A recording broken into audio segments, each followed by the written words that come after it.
La lubrification par carter sec est particulièrement utilisée dans les voitures de course. Elle comporte des composants supplémentaires au système de lubrification par carter humide. Ces composants comprennent un réservoir d'huile, avec un réservoir de reniflard. De plus, la lubrification par carter sec est équipée d'un cyclone et d'une pompe multi-étagée. Souvent, il y a un refroidisseur d'huile, ce qui n'est pas illustré ici pour des raisons de simplicité. L'huile est stockée dans le réservoir d'huile. Le réservoir d'huile est rempli par le haut par une pompe d'épuisement. La conduite menant au réservoir de reniflard est située au sommet du réservoir d'huile.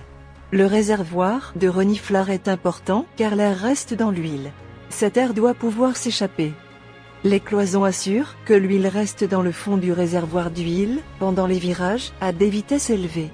Ceci garantit qu'il y a toujours assez d'huile dans le fond du réservoir, qui peut être pompé vers le moteur. Si de l'air est aspiré, les films lubrifiants ne peuvent pas être maintenus, ce qui entraîne une usure excessive.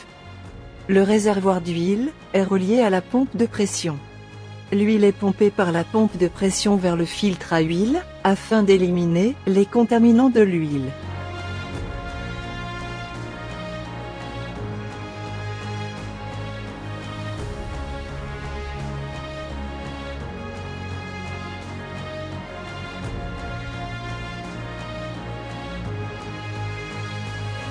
L'huile lubrifie ensuite les pièces du moteur, égoutte, ou s'écoule dans le carter d'huile.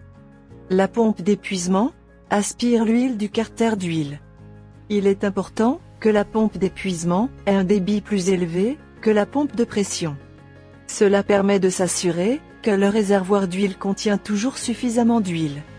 Cependant, cela présente l'inconvénient de produire un mélange huile-air. Le mélange huile-air est pompé vers le cyclone.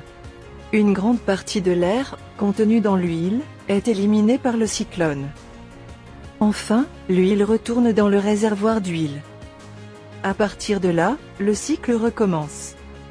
L'animation sur la lubrification par carter humide montre les principes de fonctionnement du filtre à huile et la lubrification des roulements et cylindres du moteur.